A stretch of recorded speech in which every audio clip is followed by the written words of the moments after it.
Ce soir, Envoyé spécial prouve que l'on peut devenir prof de maths au collège en 2 semaines avec un faux diplôme. Moi, dans un premier temps, je vous propose un avis favorable en collège uniquement. Et en sachant à peine faire une multiplication. 3 x 8, donc ça fait 32, tac, ça fait 21, et donc voilà. Et donc après, je note 2 en retenue, et donc en fait, pardon, excuse-moi, je me plante. Notre reportage, édifiant, dévoile une école en pleine crise de recrutement. On s'est demandé comment étaient recrutés les profs de nos enfants. Il y a des évidences, le métier d'enseignant ne fait plus rêver. Et depuis quelques années, le ministère peine à trouver des candidats motivés. Alors, peut-on devenir prof de maths en 15 jours avec un niveau de cancre? Prof à la gomme, c'est notre séquence Sérieusement. Et c'est signé Paul Sansfourche, Julien Ababsa et Karim Annette. Tel que vous me voyez là, je ne suis pas très rassuré. Mais mettez-vous un peu à ma place. Dans une poignée de secondes, je vais donner le premier cours de mathématiques de ma vie à 25 collégiens.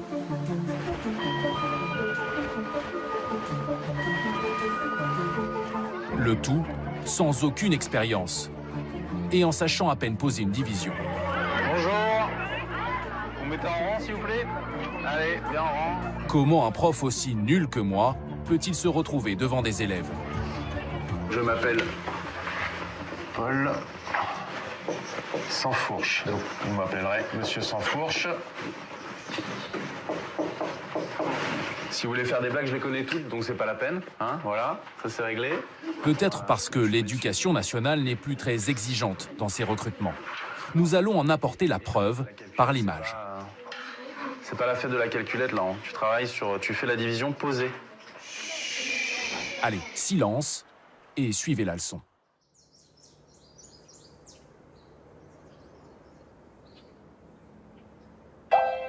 L'école qui a longtemps fait la fierté de la République, elle ressemble à ça, un vieux souvenir.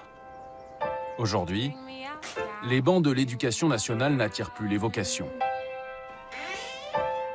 Pour combler les postes vides, l'administration recrute plus de 25 000 contractuels chaque année, c'est-à-dire des CDD. Pour eux, pas besoin d'un bac plus 5, ni de réussir le concours du CAPES, le diplôme habituel des enseignants.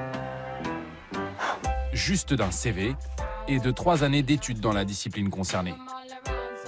Moi, j'ai fait des sciences politiques et une école de journalisme.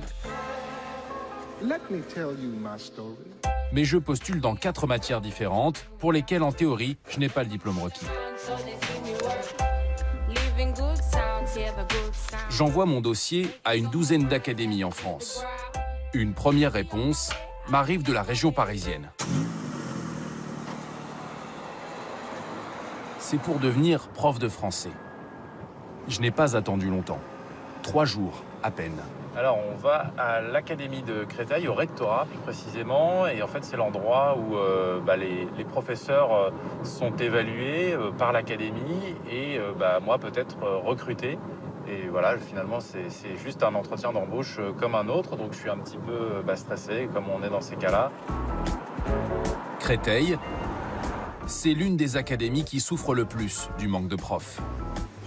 Elle a le record du taux de contractuels en métropole. 10% des effectifs. Équipé d'une caméra cachée, je vais passer mon entretien d'embauche. Bonjour, j'ai rendez-vous, je suis postulant au professeur contractuel. C'est le 8e étage. À 2 jours de la rentrée, visiblement il reste encore beaucoup de postes à pourvoir. Dans la salle d'attente, bonjour, les candidats défilent. Vous postulez aussi pour être contractuel? Ouais. Ça fait longtemps que vous attendez? Là, oui, c'est pas forcément quand même, moi, c'était avant moi. Ouais, c'était à 10h30. Ah d'accord. Donc il y a une demi-heure de retard, quoi. Au moins. Un retard qui va avoir raison de notre caméra ce jour-là. Plus de batterie, mais le micro, lui, continue d'enregistrer. Pour l'image, pas le choix, on passe en mode reconstitution dans les bureaux d'envoyé spécial. Lui, c'est Tristan, un collègue. Il joue le rôle du responsable qui m'a fait passer l'entretien. Écoutez bien, car le son, lui, est authentique. Paul. Alors donc, le but de l'entretien, c'est de faire un filtre pédagogique et didactique que vous avez postulé pour l'enseignement du français. Ça fait. Le filtre, un entretien de 40 minutes. On discute d'abord des programmes de français, puis interro, orthographe et grammaire. Bon, je vais vous faire un petit test maintenant de langue. Quoi que vous en pensiez, vous m'écrivez cette phrase, quoi que vous en pensiez, l'une ne se déplacera pas. Aïe, j'ai comme un doute. Quoique, en un seul ou en deux mots. Déjà, vous avez fait une faute d'orthographe. Je le vois pourtant en l'envers, mais il me semble que vous avez fait une faute d'orthographe. Alors, faites-moi l'analyse grammaticale de cette phrase. Alors, J'ai beau chercher dans mes souvenirs, tout s'embrouille. donc en fait, on a pardon, excusez-moi, on a une construction autour du verbe penser, qui est donc le groupe, qui est donc le verbe. On a quoique qui se place comme C'est pas très grammatical, hein, ça se voit.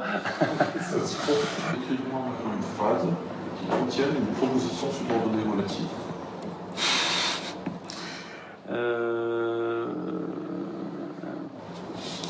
Pardon, oui. Si tu ne prends pas de médicaments, tu tomberas malade. Il n'y a pas de relative. Vous avez introduit une subordonnée circonstancielle de condition ou d'hypothèse. Mais vous n'avez pas du tout introduit de relative. Vous reverrez tout ça. Ouais. Vous vous dites que je n'ai aucune chance d'être pris. Moi aussi, c'est ce que je pense à cet instant. Bon, je vais vous mettre un avis favorable. Ok, merci. J'ai apprécié chez vous une espèce de grande honnêteté intellectuelle. Alors, je ne sais pas si vous préférez le collège ou le lycée. Peu importe, peu importe. Je vous remercie. Merci encore. Très bien. Merci, au revoir. Recruté grâce à mon honnêteté intellectuelle? Plutôt léger comme critère, quand on sait qu'un prof de français classique a Bac+5 et 2 ans de formation. Pour moi, ce n'est plus qu'une histoire de paperasse. Voilà, donc ça c'est le dossier administratif qui va me servir à postuler pour vraiment avoir mon poste, quoi. Donc c'est plus qu'une formalité administrative et normalement je suis enseignant. Moi je me sens absolument pas prêt à enseigner. Enfin, il y a vraiment un tas de règles grammaticales que je connais pas, que je sais pas expliquer, que moi j'applique naturellement mais que je sais pas du tout expliquer. Et c'est ça la pédagogie, c'est pas de savoir bien écrire français, de bien savoir parler français, c'est de savoir expliquer pourquoi on le parle comme ça et pourquoi on l'écrit comme ça. Et là, pour l'instant, j'en suis pas capable. Mon cas est-il une exception? Pas du tout. Même l'Éducation nationale le reconnaît dans ce rapport, publié en 2013. Il y a une telle pénurie de profs qu'elle doit revoir ses exigences à la baisse. Embaucher d'urgence plutôt que de laisser une chaise vide. La nécessité de mettre rapidement un enseignant devant les élèves conduit régulièrement les services à recruter aussi des étudiants en deuxième année ou des demandeurs d'emploi avec un bon niveau de culture générale.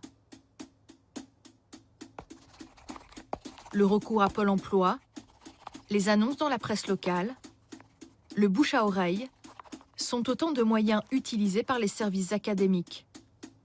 Plus grave, parfois l'administration ne fait même plus passer d'entretien d'embauche. Ces recrutements se font au demeurant sans que les personnes recrutées aient toujours rencontré au préalable l'inspecteur pédagogique. Il doit quand même bien y avoir un minimum de vérification. Pour en être sûr, on pousse l'expérience plus loin. Franchement, je suis vraiment nul en maths. Mais je vais tenter de me faire embaucher. Comme je n'ai pas le bon diplôme, j'en fabrique un moi-même, juste pour voir si l'Éducation nationale va le contrôler. J'invente une business school, la Écomagreux. Et je m'octroie un MBA en finance. Wow! 3 académies différentes vont recevoir cette candidature fantaisiste. Quelques jours passent, et l'une d'elles me laisse ce message inespéré. Monsieur Sanfranche, bonjour, ici le rectorat du secrétariat des inspecteurs. Votre dossier de candidature est parvenu jusqu'à l'inspecteur de mathématiques qui aimerait vous recevoir en entretien. Ce serait lundi prochain au rectorat. Cette fois, c'est sûr, je vais me prendre un râteau.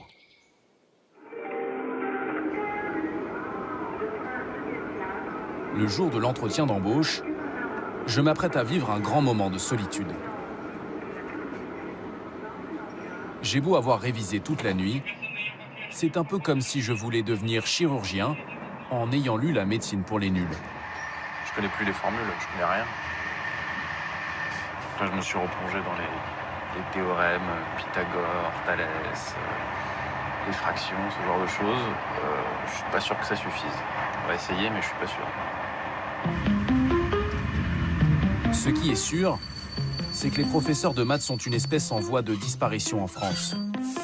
En 9 ans, leur effectif a chuté de 9%. Bon, allez, j'y vais. Bonjour. Dans ces conditions, pas étonnant que le rectorat se jette sur ma candidature. L'inspecteur académique a mon dossier juste sous les yeux. Mais apparemment, ni mon faux diplôme, ni l'école imaginaire n'éveillent ses soupçons. L'interro peut commencer. On va commencer sur le lycée. Est-ce que vous pourriez me préciser le théorème des valeurs intermédiaires? Le théorème des valeurs intermédiaires. Non, j'ai oublié. Est-ce que vous pourriez me donner la définition de l'intervalle de fluctuation? L'intervalle de fluctuation, non plus. Vous pourriez me donner une condition pour que 1 soit racine double d'un polynôme? C'est loin tout ça, non, j'ai... D'accord. Là, au lycée, Je vous avais prévenu, je suis un cancre.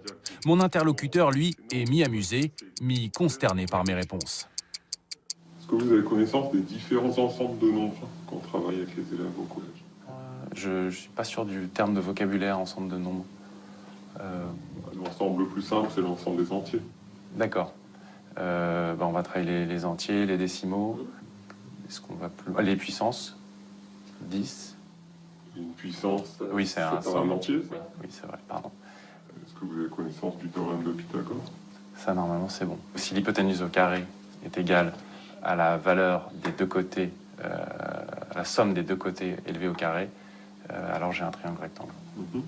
D'après vous, si un candidat X a 5 mauvaises réponses sur 6 questions posées à un examen, quelles sont ses chances de succès?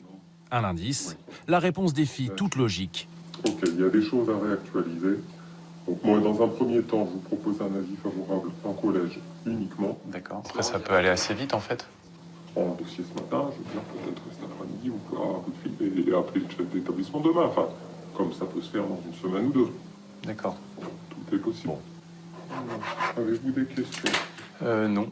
Il n'y a plus d'autres papiers à remplir après? Bon, super. Non, ça fait déjà beaucoup de paperasse. Bah, écoutez, je vous remercie en tout cas. Le test n'aura duré que 8 minutes. Je vais apprendre. Hop. Bonne journée.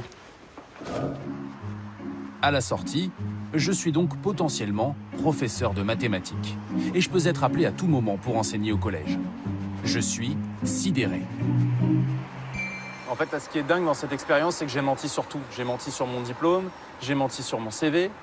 J'ai pas eu de questions là-dessus, ils n'ont pas regardé mon diplôme, ou alors, parce qu'il n'est pas extrêmement bien fait quand même. J'ai pas les connaissances, vraiment très sommaire, et c'est passé quand même. Donc là, effectivement, on voit que le système est pas très bien fait, ou alors, finalement, on se charge pas tellement de vérifier les compétences des professeurs, il faut juste mettre quelqu'un dans les salles. Pour analyser ce qu'il vient de se passer, je sollicite l'avis d'un de mes futurs collègues. Bonjour. Bonjour. Vous allez bien? Ça va et vous? Ouais, bienvenue à notre école. Ouais, merci. Ça vous plaît? Ah, intéressant, Ouais. original. Xavier Marant est un professeur de maths, un vrai. À partir du moment où vous savez pas ce que c'est qu'une relation d'équivalence, être prof de maths, c'est un peu compliqué. Il est aussi membre du SNES, le principal syndicat enseignant. Nous visionnons mon entretien d'embauche. Interview vidéo call. Plus que ma prestation, ce qu'il désole, Et racine de 2, c'est une fraction, racine de 2.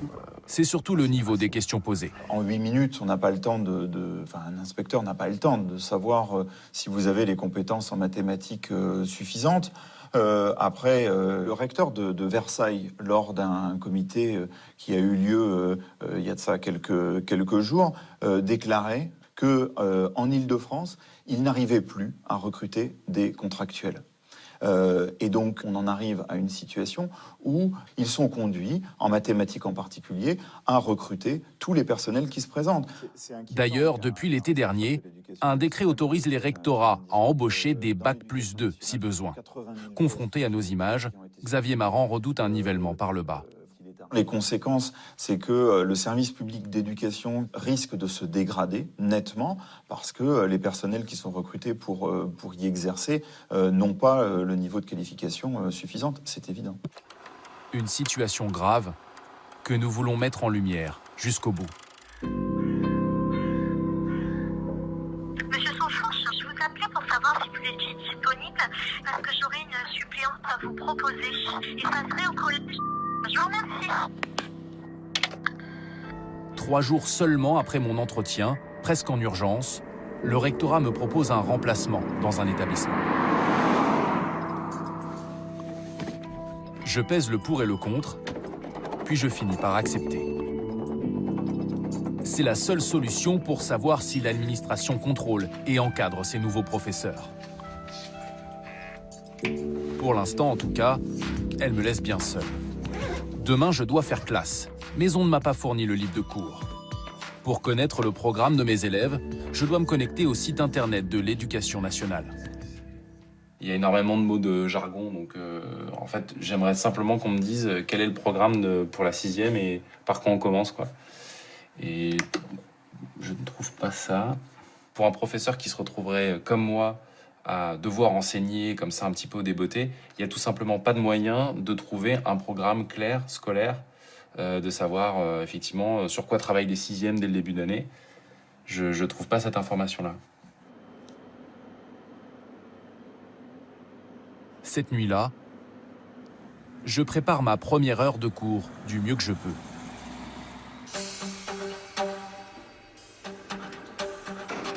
Comme un bachelier avant l'examen, j'ai eu du mal à dormir.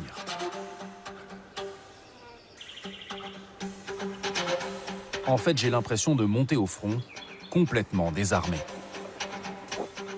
Donc voilà, c'est un moment un petit peu douloureux où je vais rentrer dans mon nouveau collège et mon nouveau métier.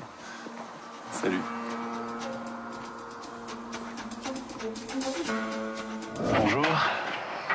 Bonjour, donc vous êtes professeur De mathématiques. enchanté. Bon, je vous emmène voir madame la principale. La responsable m'accueille. Nous sommes 25 jours après la rentrée de septembre. Madame, c'est le remplaçant madame. Bonjour monsieur. J'apprends que mes élèves n'ont jusqu'ici quasiment pas eu cours dans ma matière. Merci.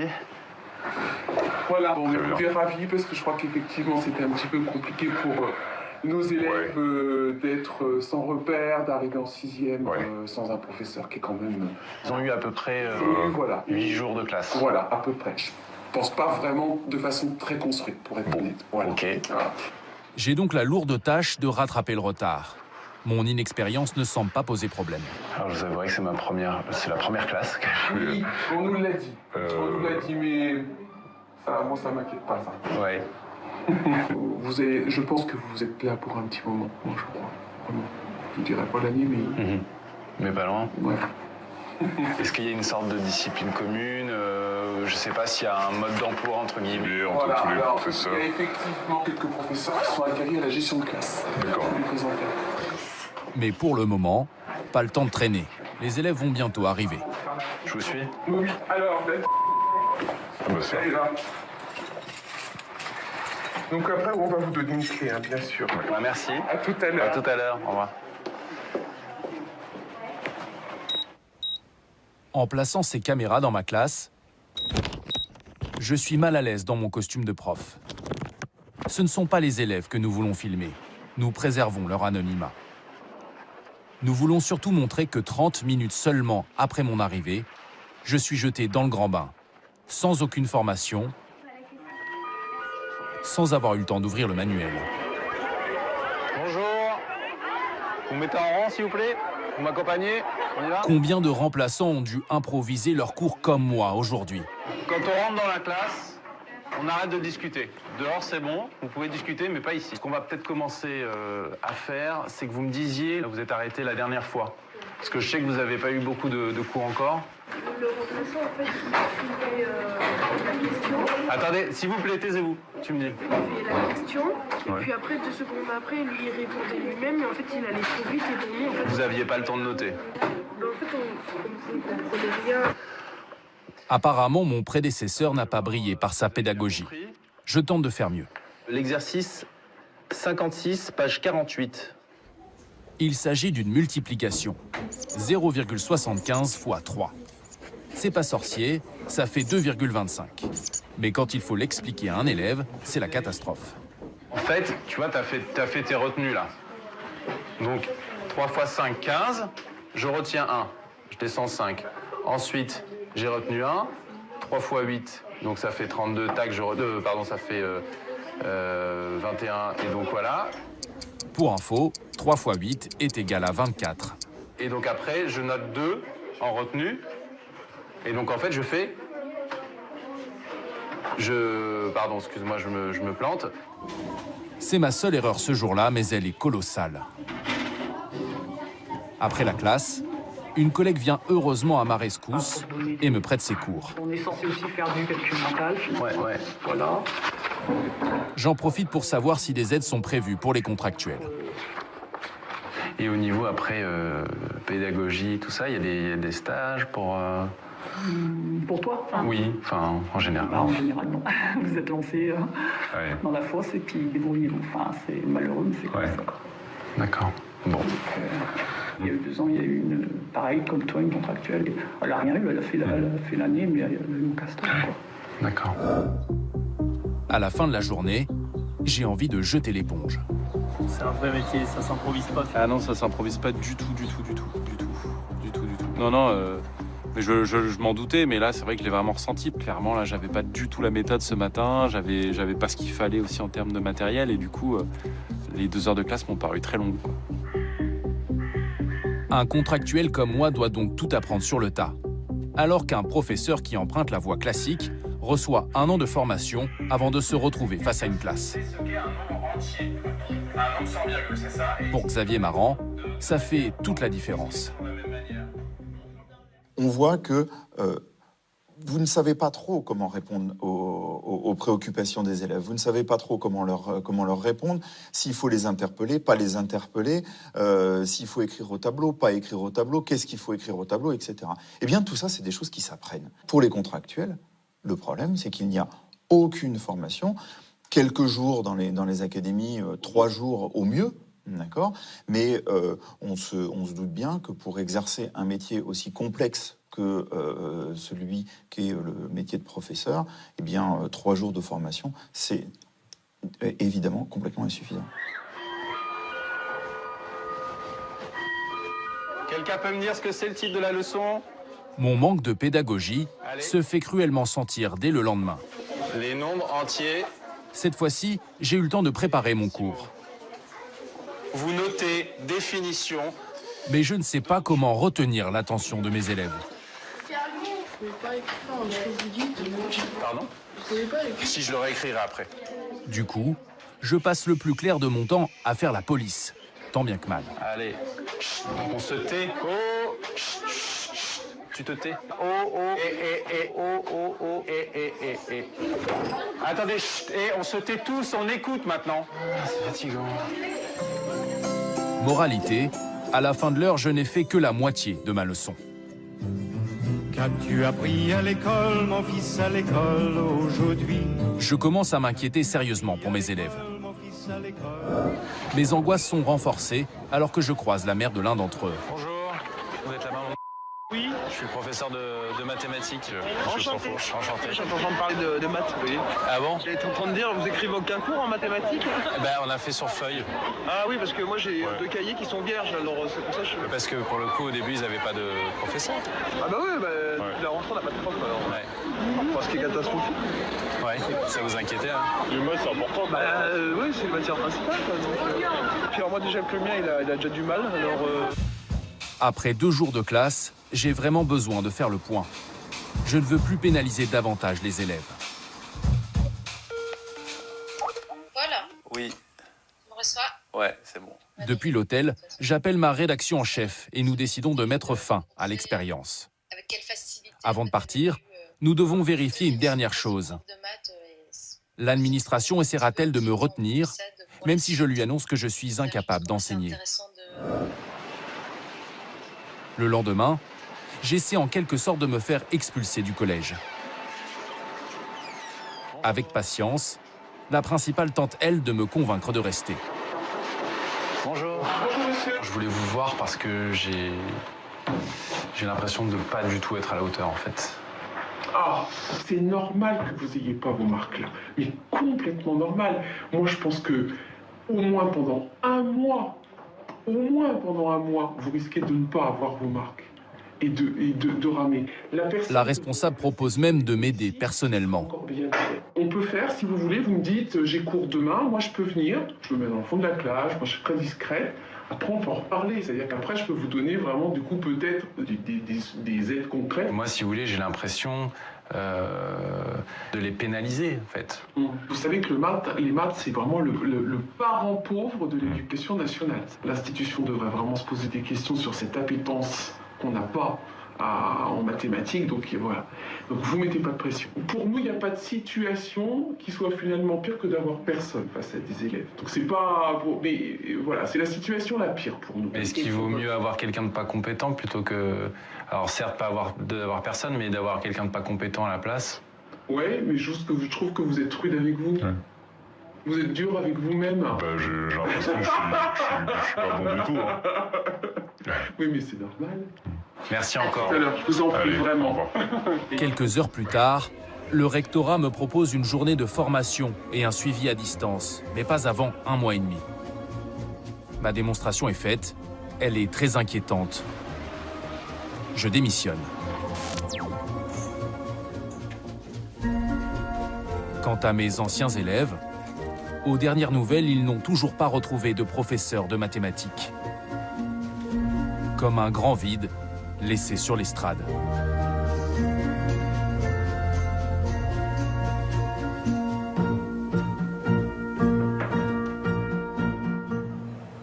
Najat Vallaud-Belkacem, bonsoir. Bonsoir.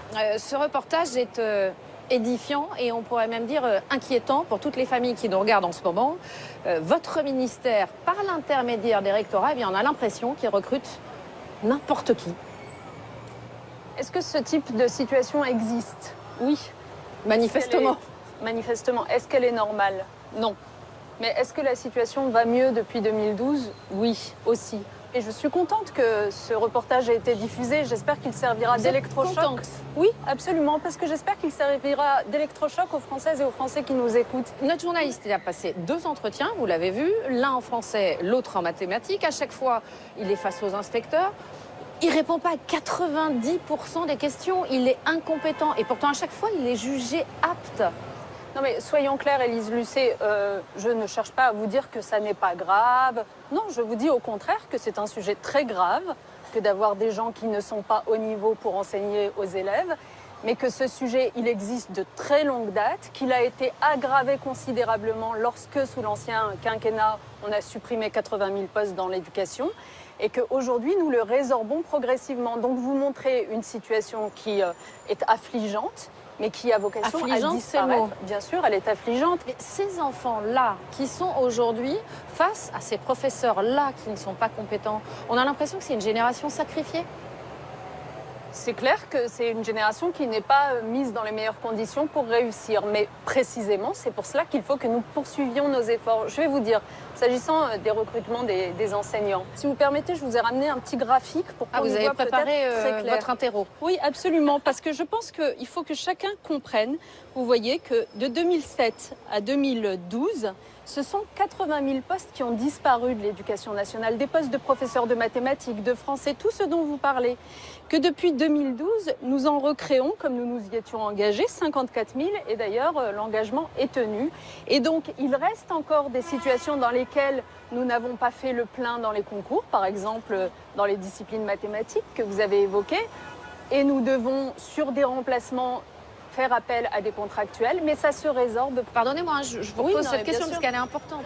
Créer des postes, si c'est pour avoir des gens incompétents en face, on se dit que ce n'est pas la solution. Alors attendez, lorsqu'on recrute des titulaires, c'est-à-dire des gens qui passent par la formation que nous avons rétablie, faut-il vous le rappeler quand même, Nicolas Sarkozy en son temps avait supprimé la formation initiale des enseignants. Donc en réalité, la situation dans laquelle était votre reporter, l'ensemble des enseignants, y compris titulaires qui débutaient, se retrouvaient dans la même à ne pas savoir gérer une classe parce qu'ils n'avaient pas eu de formation initiale. Depuis 2013, nous avons recréé une formation initiale. Qu'est-ce que vous dites aujourd'hui à des parents qui constatent ouvertement que le prof de maths qui est en face de leurs enfants, que le prof d'histoire, d'espagnol, le prof de français n'est pas au niveau?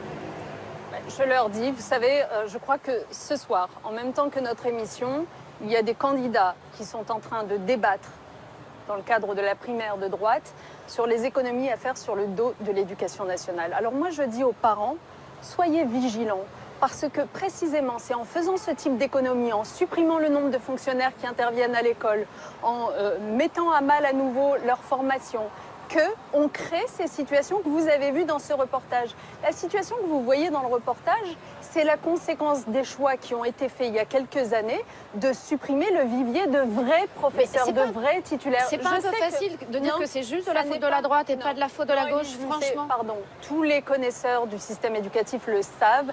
L'éducation, c'est un temps long. Les décisions que vous prenez, elles mettent plusieurs années à produire leurs effets. Et donc, c'est exactement ce qui s'est passé cette fois-ci. Et à contrario, les décisions que nous avons prises, nous, elles vont avoir des effets vertueux, y compris pour la rentrée 2017, par exemple. Et je peux dire aux parents que pour la rentrée 2017, ça ira mieux que celle-ci, qui va déjà mieux que la précédente. Mais il faut pour cela des choix politiques. Et c'est pourquoi... Ouais, parce que nous, on se dit, si vous voulez, que vous êtes quand même au pouvoir depuis plus de 4 ans, pour le coup, et donc la gauche est là depuis plus de 4 ans. Bah, les contractuels qui prennent des classes en main, pourquoi est-ce qu'ils ne sont pas formés? La première des priorités, c'était de créer des postes pour qu'il y ait, face à l'augmentation démographique des élèves, un enseignant dans chaque classe. Comprenez bien qu'auparavant, c'était des dizaines de milliers d'élèves qui se retrouvaient à chaque rentrée scolaire sans enseignants du tout. Donc la première priorité, c'était déjà de remettre des enseignants. Alors, vous restez avec nous pour parler de ce problème qui est vraiment important pour l'avenir de nos enfants. On va faire appel cette fois à un vrai bon prof de maths. On va détailler les chiffres clés. Pourquoi est-on en manque d'enseignants en France? C'est le Data Lab d'Envoyer.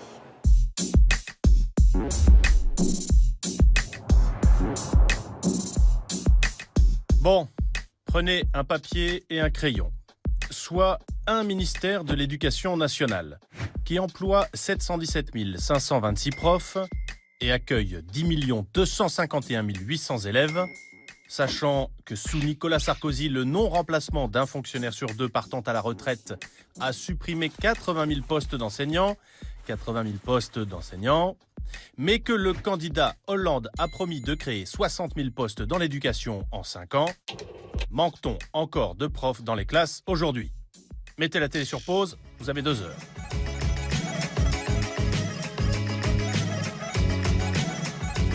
Ok, on vous explique. Côté Hollande, promesse tenue. Les 60 000 postes dans l'éducation nationale ont bien été créés, dont 46 549 enseignants en primaire, collège et lycée. Sauf que 25 938 d'entre eux ne sont encore que des stagiaires qui partagent leur temps entre cours et formation. 46 549 moins 25 938 égale 20 611 postes de profs titulaires seulement, créés en 5 ans. Conclusion, oui, nous manquons toujours d'enseignants et ce sont nos enfants qui trinquent. Parfois, c'est même une double punition. Car certains postes créés ne trouvent pas de candidats. L'an dernier, sur 12 609 postes proposés, 1676 sont restés vacants. Personne pour faire la classe.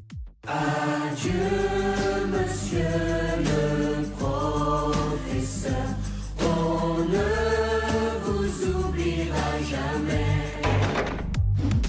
En 2015, le nombre de candidats à l'enseignement a chuté d'1 tiers par rapport à 2007. Il faut dire que la France ne chouchoute pas vraiment ses enseignants, comparé à ses voisins. Selon l'OCDE, en début de carrière, un prof français au collège gagne 2 246 € bruts par mois. Son collègue allemand, 3 978 €. Après 10 ans d'ancienneté, c'est 2 540 €, soit 14% de moins que la moyenne européenne. De quoi inciter les étudiants à délaisser l'avenir de nos bambins pour des métiers bien mieux payés. L'argent ne fait pas l'éducation, mais il y contribue.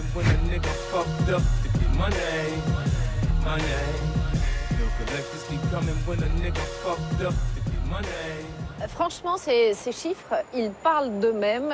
Salaire de base d'un prof de collège en début de carrière en France, 2 246 € brut, contre 3 978 € en Allemagne. Ce sont les chiffres de l'OCDE, on les source bien. J'ai envie de dire, mais comment est-ce que vous voulez attirer des bons profs avec des salaires comme ça? C'est une question que je partage totalement et c'est la raison pour laquelle je me suis engagée dans la revalorisation salariale la plus importante que ce pays ait connue depuis 1989. Donc c'est ce qui se prépare aujourd'hui. C'est ce qu'ils disent les syndicats, que ça arrive bien tard et puis que ça arrive comme par hasard quelques mois avant une élection présidentielle. D'abord, ça n'a pas attendu cette année pour arriver, pardonnez-moi. Enfin, juste un petit rappel. D'abord, dès 2014, au moment où j'arrive à la tête de ce ministère, j'annonce que nous allons augmenter de façon très importante les rémunérations des enseignants en éducation prioritaire, qui dans les endroits les plus difficiles ont même été doublés. Donc ça, c'est quand même une première chose. Mais pour la globalité des enseignants, ensuite, les syndicats disent c'est tard. En 2016, c'est l'augmentation des salaires des enseignants du premier degré. Une prime, une indemnité de 1 200 € qui voit le jour à cette rentrée-ci, ça y est, qui est versée ces jours-ci d'ailleurs aux enseignants. Vous les entendez quand même, les syndicats et même les enseignants, ils disent oui, ils font ça parce qu'il y a les élections. Mais non, pas du tout, enfin encore une fois, et je termine, et pour tous les enseignants, un protocole de rémunération qui va entrer en vigueur à partir de janvier 2017 et qui va leur permettre d'ici 2020 d'être parmi les mieux rémunérés des pays de l'OCDE. On parle d'un financement d'1 milliard d'euros en tout, dont 500 millions, c'est-à-dire la moitié, sont mis en œuvre dès le budget 2017 que nous faisons adopter au Parlement dans quelques jours. La moitié du financement qui est mise en œuvre, voilà. Pour le reste, on ne sait pas. Et pour le reste, c'est un choix politique. C'est aussi aux Français de savoir où ils veulent aller. C'est très simple. Est-ce que vous considérez qu'il faut mieux rémunérer les enseignants ou pas? Est-ce que vous considérez qu'il faut davantage de postes de titulaires enseignants dans les salles de classe de vos enfants ou pas? Est-ce que vous considérez qu'il faut une formation pour ces enseignants ou vous pensez que ça s'improvise comme il était dit dans votre reportage? Merci à vous, Najat Vallaud-Belkacem.